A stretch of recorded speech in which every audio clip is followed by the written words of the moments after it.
As part of that conversation, I always want to be careful never to devalue the choices that women make that are different. Women shouldn't have to be cookie cutters. The dogma lives loudly within you, and that's of concern. You know, Amy Barnett went to Notre Dame. She is very Catholic. She had a famous moment with former Senator Al Franken during her hearings about how she spoke essentially to a hate group. And you would be a Catholic judge. And as it happens, I'm used to being in a group of 9, my family. And Coney Barrett could soon be the first mom on the court with young kids. She and her husband, Jesse, a lawyer himself, are raising 7 children, ages 19 to 8, in what friends say is a team effort. But you've got this BU professor that called her a colonizer, and she says that she's using her 2 adopted Haitian kids as props. You have a contributing writer for Vanity Fair who asked how Barrett could be a loving mom and a judge. A friend, a neighbor, a mom, who could soon serve on the highest court in the land. It's not Catholic. It is not devout to turn away thy neighbor. It is not devoutly Catholic to take away people's health care, as Amy Coney Barrett has repeatedly said she will. So what we're left with is a hypocrite. It's never appropriate for a judge to impose that judge's personal convictions, whether they derive from faith or anywhere else on the law. Her association with a multi-denominational Christian group called People of Praise began drawing attention. The group's board of governors is all male, and it has referred to women as handmaids in the past. There is growing controversy within the Democratic Party about Catholicism. I do not feel assured that that you will be able to put aside your personal feeling. Bisher is also one of 1.9 million members of the Knights of Columbus, the world's largest Catholic charitable organization. In a follow-up questionnaire to his confirmation hearing, Senators Hirono and fellow Democrat Kamala Harris peppered Bisher over whether he will end his membership or recuse himself from relevant cases. Supreme Court Justices Neil Gorsuch and Brett Kavanaugh faced a similar inquisition from Democrats and their allies. Both justices attended Catholic Georgetown Prep School. It was recently skewered in a Vanity Fair piece headlined, "Inside Georgetown Prep's Culture of Omerta." That's a mafia phrase for code of silence. Amy Coney Barrett, Catholic, really Catholic. I mean really, really Catholic. She's a fucking nut. To hear the left tell it, the first in her class at Notre Dame Law School, the single best lawyer to clerk at the Supreme Court, a mother of 7 and soon to be first working mom of school-aged children to sit on the highest court in the land, is subjugated. Trapped in a cult, which happens to have 1.2 billion members. Judge Amy Coney Barrett is among the most qualified individuals ever to be nominated to the Supreme Court. She's also among the most brilliant and, more simply, an all-around great human being. But Democrats and the media won't focus on Judge Barrett's credentials or judicial philosophy. Instead, they will demonize and intimidate in order to delay. How did we get here? Character assassination, religious tests, conspiracy theories, court packing? Look no further than Joe Biden, who's led the Democrat crusades against qualified Supreme Court nominees for more than 3 decades. Let's explore.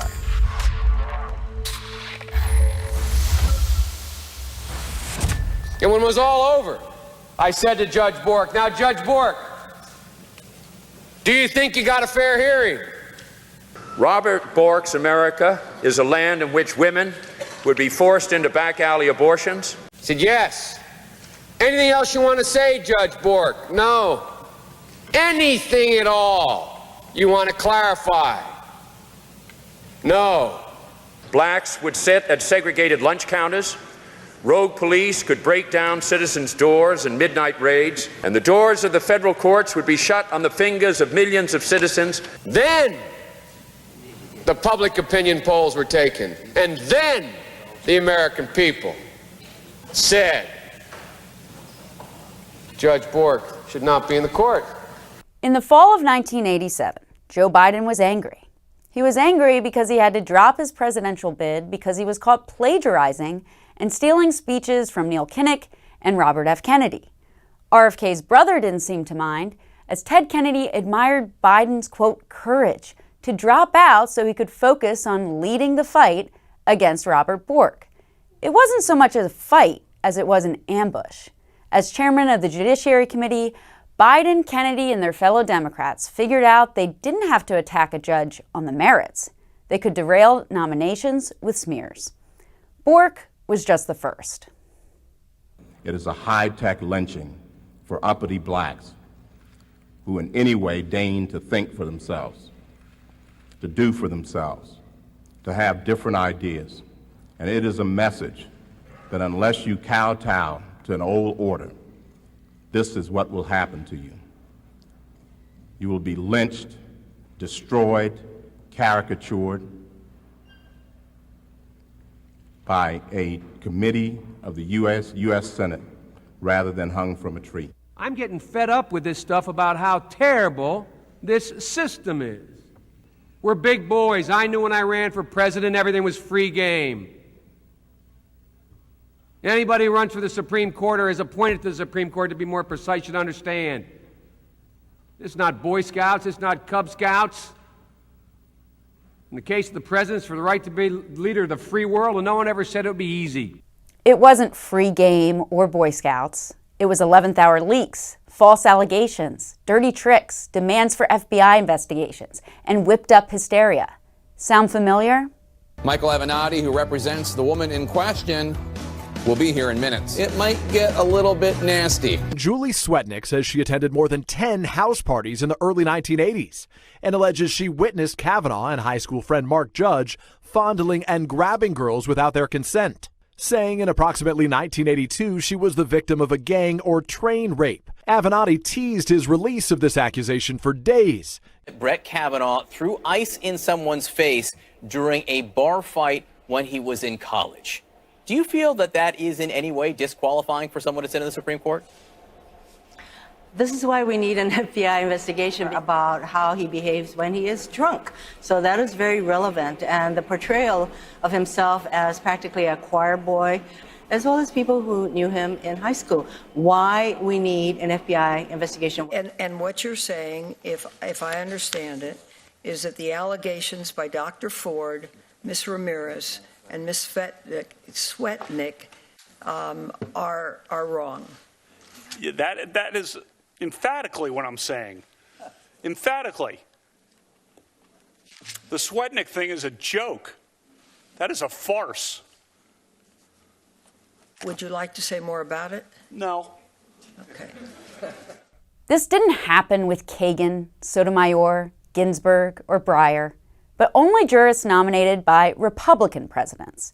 For Democrats, it's all about delaying until they can squirm their way back into power. Joe Biden knows the tactic well.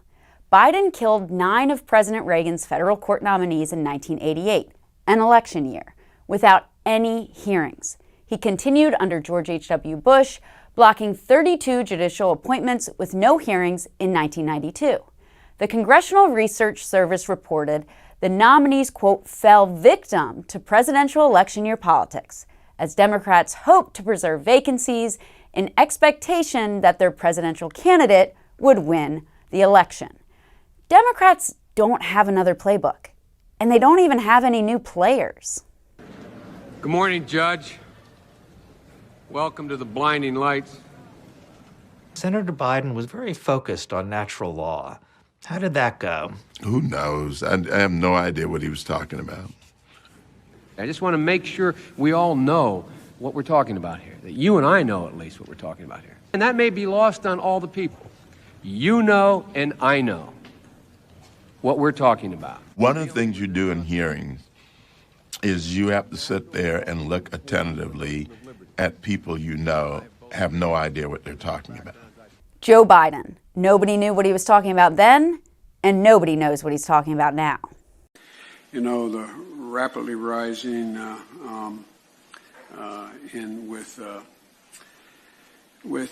don't know. The same political power game remains, no matter the collateral damage, for whoever decent man or woman Democrats announce they'll wage total war against before the nominee is even chosen. That's right. The will of the American people being heard is, quote, Armageddon to Democrats. Republicans ran on the Supreme Court. We won elections, and we followed through on our promises. Following the Constitution, we seated 218 Article 3 judges to date, and vowing to leave no vacancy behind. In an unprecedented move for transparency, President Trump released lists of potential Supreme Court nominees, telling Americans exactly what he would do as president. Democrats do the opposite. They'll know my opinion in court packing when the election is over. Now look. Well, sir, don't the voters deserve to know? No, they don't. In other words, you have to elect them to find out what's left of the Constitution. And it won't be much. Even though Biden and Harris refuse to tell you, Democrats are planning to get rid of the filibuster, add D.C. and Puerto Rico as states to give them a permanent majority, so they'll never have their power threatened again. We have an amazing Constitution and we have an amazing judicial system. We should be proud of it, and we want it to continue. And there's a lot of talk these days about the courts being mere political institutions. But if we reduce the courts to mere politics, then why do we need them? We already have politicians. Like Judge Barrett explains, jurists are supposed to interpret the law, not make them, and they're supposed to look at both sides objectively to apply the law as written. Her former law professor at Notre Dame, O. Carter Snead, praised Judge Barrett's unique ability to understand others' arguments, and she does not regard them as mere obstacles to be overcome on the way to reaching a preferred conclusion.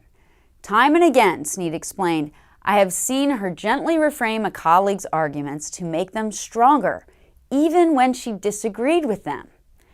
Open debate?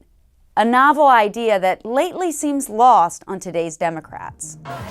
But this notion, I heard this morning, lynch mobs, I heard from another senator this morning, $15 million ad campaigns. Where I come from, they call that making things up out of whole cloth. It's bizarre. It's ridiculous. Look at the record.